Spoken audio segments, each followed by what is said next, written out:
tonight I'm going to be talking to you again about the cornerstone to great leadership, which is confidence. All right. Now I want you to think about for just a second.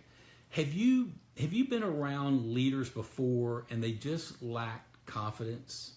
You can usually spot that, right? Is that a person you really want to follow when they lack confidence? I can tell you that makes me nervous when they're not sure of themselves, when they don't have passion about what they're talking about or communicating or wanting to do. Confidence is so important. It's really the cornerstone to leadership. You want someone that has confidence.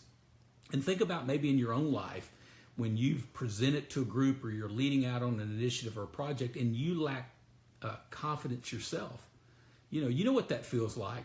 In some ways, you almost feel like a fraud yourself that, man, do I really believe this? So I want to share with you the 3 building blocks to develop confidence in your life. And here's the thing I want to say to you, that word develop's important here because all 3 of these things are things that you can develop. Okay? It's not something, this is something you can do if you choose to do it. And I think we all want to be more confident in our leadership. And I think the people that we lead or we have responsibility for, they'd like to see us more confident. So let me dive in now. And I want to talk to you about these 3 building blocks. And the first one is competence. If you want to be a confident leader, you have to be a competent person, right? So I want to encourage you to do this. Wherever you are in your field of expertise or your work, I want you to know your job well. Be known as an expert in that. So that functional side of what you do, you need to be a go-to person there. When you have that, that gives confidence. I have confidence in this person because they're competent in this area. They know what they're doing, almost at that expert level. You should strive toward being an expert in what you do. That gives confidence to people that you're competent yourself. And let me add this under competence. You need to be able to articulate in such a confident way in the big picture, in the vision, the why, and you need to do that unapologetically. That's confidence. And you only get there by being competent in what you do. So that's a piece of being competent, that you can articulate something in a way that's inspiring. It's the big picture. People can get the why and the vision, and you can do it unapologetically, okay? And then the third thing I would say under the competence piece is this. You can't be satisfied to arrive at a certain level on your leadership or the competence scale, but you are a committed lifelong learner. You never stop learning. You're always growing. You're always developing. You never stop. That's just part of life. That's who you are, what you want to be about. If you want to be a confident person, then you got to be competent. If you want to be a competent person, you need to become an expert in what you do. You need to be able to articulate clearly the big picture, the vision, unapologetically. And third, you never stop learning. You're a lifelong learner, and you keep pressing in on that along the way. So again, if you want to build confidence, the first building block is this. You've got to be a competent person. And here's the deal. You can do that. You really can. It's just a matter of commitment. If you'll commit to give an hour or 2 a day, you can become an expert in just a few years. It takes some time, but you can do it. So here's the second thing under confidence, the second building block, and that is congruence. Congruence. You may be saying, what does that have to do with confidence? It has a lot to do with it. It really is a building block. So I want you to think about this. You've got to be true to yourself. If you want to be a confident person, you can't fake it. It catches up with you. You got to be true to yourself. There's got to be congruence, and you believe what you're talking about. You believe in your leadership. You've got to be true to yourself. Don't try to be someone else. Be the best version of you. So that's very important. You got to be congruent. You've got to be true to yourself. And then the second thing I'd mention to you under congruence is you've got to practice what you preach. You can't be saying one thing and doing something different. Have you ever worked with someone that did that? They had separate standards, a standard for everybody else and a standard for them, and the standard for them was a lot lower than everybody else's. Listen, that's just not going to fly. People will lose confidence in you, and really and truly, it undermines your confidence because you really don't trust yourself. You hold yourself to a lower standard. here's the deal. If you want to be congruent and that leads to confidence, then you've got to hold yourself accountable, and then you can hold other people accountable. Okay, so again, the 3 building blocks. The first one to building confidence is competence. You've got to be a very competent leader if you want to have confidence. And number 2, you got to be congruent to what your message is, to who you are as an individual. You can't fake it. Be true to yourself and hold a high standard for yourself. Expect more from yourself. I tell people in leadership, the higher you go up in leadership, the less margin you have. And I believe that. I really do. You have less margin for errors. You have less margin for, poor judgment. You have less margin for not following through the way you need to. And you may say, well, that doesn't seem fair. Well, listen, you may not want to be a leader.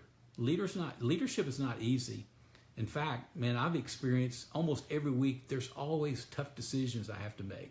Not everybody agrees with that. And that goes back to that first thing. But when I'm a competent leader and I'm confident in what I'm doing, I'm better able to make good decisions. Okay? So again, you need to be competent, you need to be congruent. And the third building block to be a confident leader is connection. All right, connection. And let me just mention a couple things. What do I mean by connection is this. It would be, you've got to be transparent with people. You can't make yourself out to be perfect. You have to be willing to admit mistakes. You have to be willing to, admit you have weaknesses. Be transparent. Listen, when a leader never admits mistakes, they never admit they have a weakness, I lose confidence in their ability because they lack self-awareness, or they are a prideful person. To me, confidence is someone that's transparent. They're comfortable in themselves. And that, I know that connects a little bit with congruence, but I'm really talking about as it relates and connects with others. And that's the second piece of that. I would say you've got to be able to relate to others. There's got to be a level of empathy, emotional intelligence that you use, right? That's that connection piece. And when you do that, people are going to have more confidence in you because you can relate to them. You are real. You're not perfect. You don't set the standard to be perfect. No one can hit perfect. No one. So again, you have to be able to connect well with people. Let them hear your weaknesses. Let them hear some of the struggles that you have. And then the third thing I would add under the connection piece is this. Now, this may be a Louisiana line, okay? Some of you knew that I grew up in Louisiana. I talk about skins on the wall, all right? And what I mean by that, a track record. If you want to connect with people, you can't be up blabbing about how great things are or what you're going to do without much of a track record. That's going to be a struggle. It's like, man, what have you done? Lady, what have you accomplished? Skins on the wall. I talk about having a grizzly bear skin on the wall.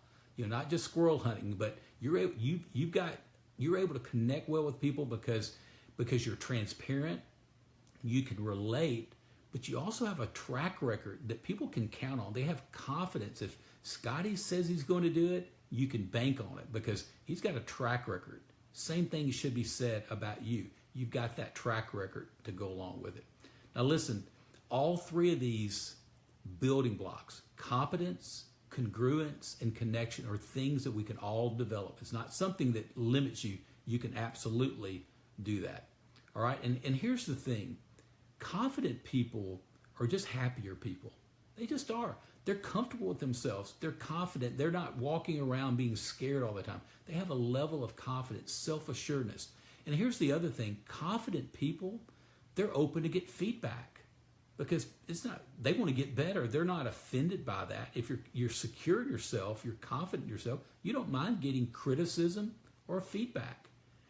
A confident person can think for themselves. They're not always just politicizing everything. Well, what's the consensus out there? No, if this is the right thing we need to do, it doesn't matter if anybody else agrees with you. It goes back to that earlier point on competence. They have the ability to articulate the big picture, and they can do it with a conviction that people want to follow that, right? Listen, confident people, they're motivated. They're willing to take more risks. They just are. So those are the 3 building blocks, but it really gives you some benefits beyond just leading yourself well, leading your team well. It just makes you a happier person. You're more content. You know, you're less concerned about what others think. You're open to feedback. You're willing to, you know, take some risk along the way. And listen, we need to all take some risk. If we don't take risk, we're not going to accomplish a whole lot. All right, now listen, I had a couple questions that I received, so let me address those. Here's the first question. It is, how can you be confident without coming across being cocky? All right, so I've got a grin on my face because I have to watch this. You know, I have to watch coming across being arrogant. I just do. I know my heart is not to be arrogant, but I also know I can come across that way if I'm not careful. So I really watch myself in this way. And I think that's a legitimate question of how can we be confident? And there is a line there of being confident, but then you move to being cocky, okay? And some of that can be with tone, right? If you put people down, you know, you got to be careful about that. So this is what I wrote to answer that. Make sure people know that you're still learning and growing, right? You know, you may be a confident person, but man, you're still on this journey.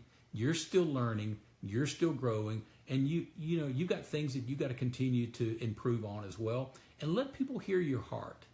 You know, my wife taught me that lesson years ago, you know, that let people hear your heart more. Let people hear and see you and what it means to you. Just, you're not just charging the hill, but why is this important? Let them hear your heart. So that's how I'd answer the first question. Second question is, how does transparency build confidence? How does transparency build confidence? Again, I'd go back to let people know that you have weaknesses, and we all have weaknesses. The last thing you want to do is to ignore, not face the reality that you have weaknesses. And people already, usually if they're close to you, they already know you have weaknesses. You're a lot better off being transparent. Let people know you have weaknesses, okay? And then I have found confident people are willing to share their weaknesses because they're confident in themselves. They don't have to be great at everything. They have strong self-esteem, good self-esteem. So they're willing to share what their weaknesses are. And they've also, you know, secure in themselves. So that's what I'd say on the second question is that, you know, how does transparency build confidence? You share your weaknesses. You share things that you're still working on getting better. And, you know, you let your guard down a little bit. You know, you don't have to be strong all the time. You know, let people know even when you struggle a little bit. People want to hear that. We're not robots. We're humans. We have things that we struggle with. We have things that bother us. We have things that discourage us or disappoint us. Have you been disappointed lately? Have you? Well, sure. Well, listen, you can be a confident leader and still be disappointed. I would say be careful that you don't get discouraged because discouragement can be contagious with people. But it's okay to be disappointed. So let me ask you, let me just kind of do a little recap. So I want to, you know, I've talked to you tonight about the cornerstone to really great leadership is confidence. And by the way, confidence really can separate the great leaders from average leaders. You know, I don't know of many great leaders that lack confidence. I mean, think about it for a second. Do you know anybody that's a great leader that lacks confidence? Nobody comes to my mind. Okay, again, not cocky, not arrogant, not prideful, but a confident leader. And they're confident because they have a level of competence about them, right? They're an expert in what they do. They're congruent. It's who they are. They're not faking their way. It's genuine to them. And then third, there's a strong connection, okay? They connect. They relate well with people. They've got a good track record of success. So those are the big three building blocks. If you lack confidence, lean in on those three things. So what I want to ask you to do is I want you to post the biggest takeaway. All right, what is your biggest takeaway tonight? And maybe out of these three, if you're, again, we all have times we lack confidence. Which one of these three do you believe speaks to you the most in the area of building blocks for confidence? Is it competence? Is it congruence? Or is it connection? I'd love to hear what that is.